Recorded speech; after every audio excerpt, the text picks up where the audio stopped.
2024 has been a year of ups and downs, stock markets, financial crises, world conflicts, so much more. But you know, at Clean My Space, we don't care about any of that. I mean, we do, but we're not talking about any of that.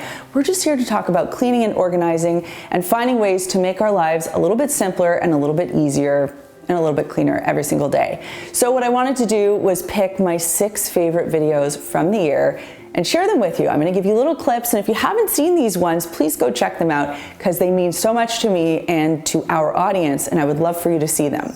Growing up, you're told not to keep secrets, but I broke the rule. In this video called 16 Secrets of Clean People, I shared some tips and tricks from the neatest people on the planet, and my hope is that you steal at least one of them. If you walk into the bathroom of a super clean, super tidy person, you're probably gonna notice that their shower and their tub looks pristine. No mildew, no mold, no hard watermarks, no soap scum buildup. And there's a really easy way to make this happen for you. I've been preaching this for years, and it's something you can pick up from the dollar store. It's a squeegee, and you need to invest about 60 seconds after a shower to simply squeegee the walls and the floor of the tub or shower that you are in, just to remove any of that excess moisture and soap residue. One of the habits of highly effective people, whether or not this one has been written about, is making lists. And that way you know what has to get done instead of having it float around in your head and potentially forgetting it. So if you're a super tidy person and you know that there are cleaning tasks that need to get done, write them on a list. That's what these very tidy people do. And when they have 5 minutes, 10 minutes, half an hour, and they want to dedicate that to cleaning, they can just refer to the list and strike something off of there. You can do this too. Since the dawn of time, people have been trying to live with less clutter. And in this video, I share some of the best tips, and we got so many great comments in this video, so I know that it really resonated. Check it out. When you're flipping through your phone, if you have to go through multiple screens to find the app you need, it's probably a good indication that you have too many apps on your phone.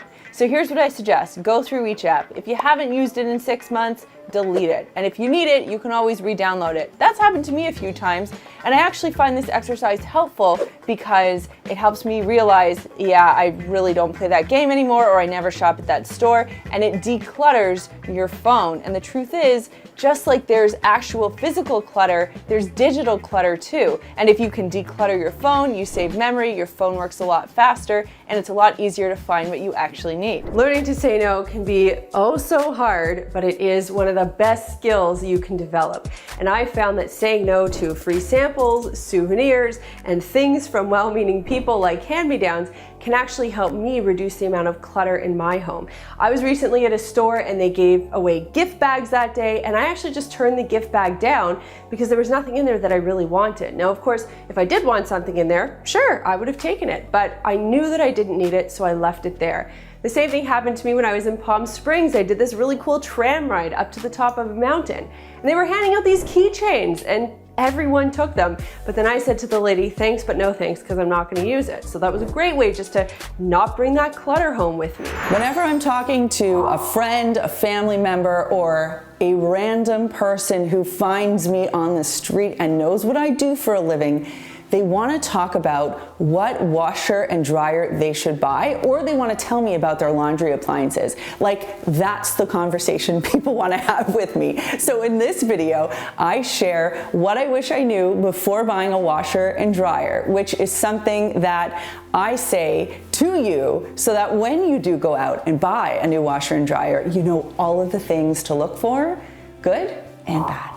I'm here at LG's Canadian headquarters to show you the latest and greatest in laundry machines, with a specific focus on the LG AI front load washer and dryer, LG top load washer and dryer, LG wash tower, and the LG wash combo, as well as all of the benefits of a heat pump dryer. I've had LG laundry machines since 2014, so I've got lots of experience with these.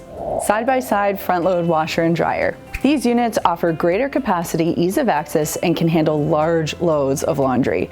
This LG AI front load washer and dryer happens to be the one that I have at home, and I love it. 2-in-1 washer dryer with heat pump. This is the LG wash combo. The LG wash combo is an all-in-one washer dryer with a heat pump dryer, and it's a single unit that both washes and dries your clothes in one drum.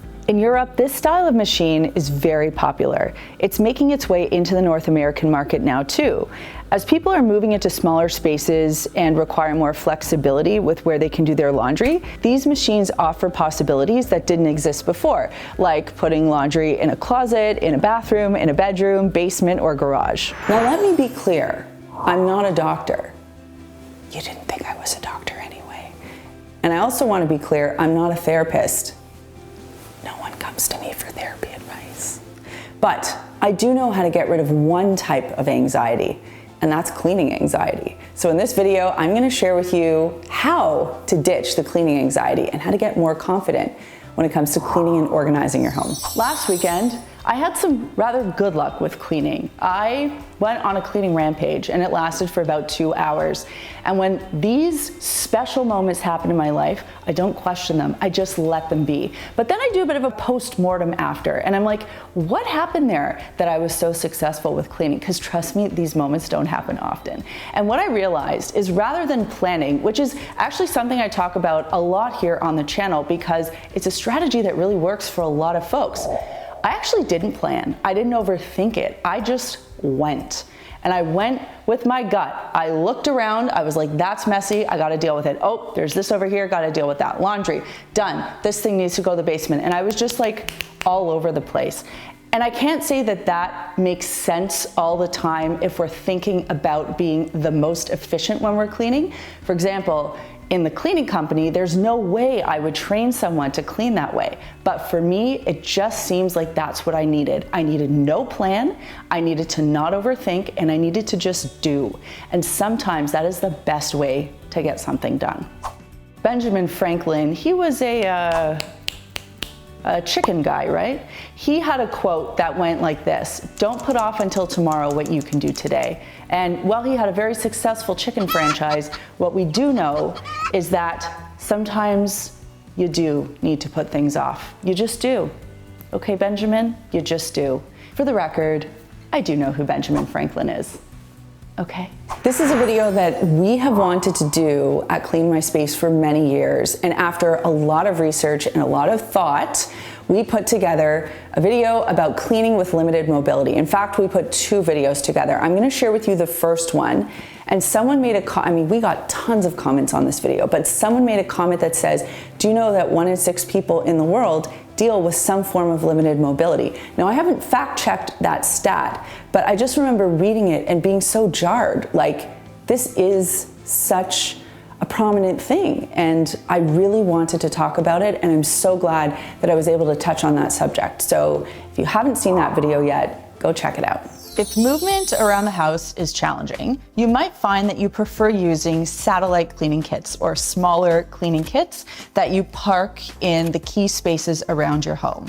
So one of the things that you can do when you're creating these kits, and I'm not generally a fan of decanting products, but you can get yourself smaller spray bottles, especially if the weight of a spray bottle is difficult or the repetitive motion of squeezing a large trigger bottle is challenging for you.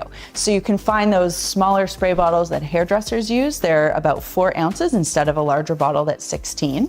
It also is easier to store in a smaller space like a bathroom.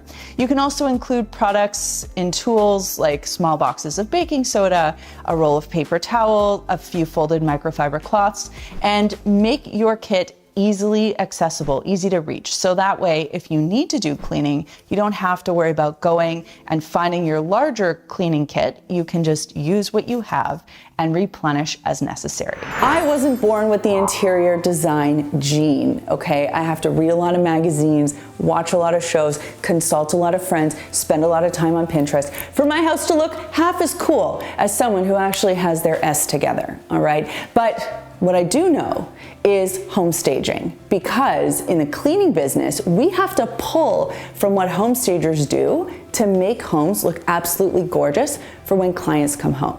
So in this video, I share 12 simple hacks for a stunning home makeover. And it's essentially some home staging tips that you can use to beautify your home, and this stuff is very easy to do. Okay, this one sounds real obvious, and it is, but doing this 3-second job is gonna make a big difference in any space you're in. And that is to fold your blankets and fluff your pillows. And I'm laughing because it sounds so silly, but if you fold your blankets just so and drape them over your sofa just so, or just put them in a basket just so, they just look so much better. And the same thing if you know how to fluff your pillows. I mean, you've seen it on every home design TV show in the universe, right? You beat up your pillow and then you do a karate chop in the middle. It's so easy, but it looks so good. So just take the extra few seconds and do that.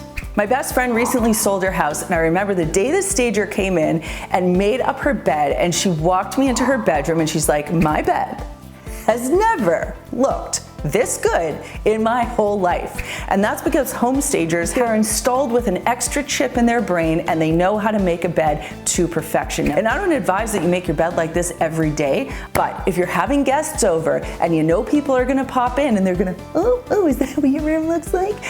There's a perfect reason for you to make a bed like a home stager. So what do? They love a good layer. So you've got your regular layer that you sleep with, and then you can add 1 or maybe 2 extra blankets on top. I know it sounds insane. And then the other thing I did is I added an extra set of shams. And this felt extra again, but when I looked at my friend's bed versus my bed was looking sad. It was very functional, but it was sad. So I added some extra pillows, and it really made a difference. So if you want your bed to look fabulous, do those things. That's what home stagers do. You deserve it. You can do it as well. 2024 has been quite the year, and I know that 2025 is going to look a lot different for me. And I'm curious, how is 2025 going to be different for you? Let me know in the comments down below.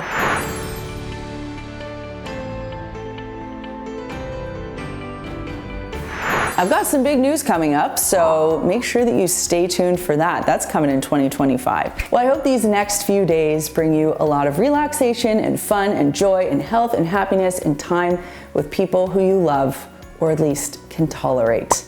And I can't wait to see you next year. Thanks so much for watching.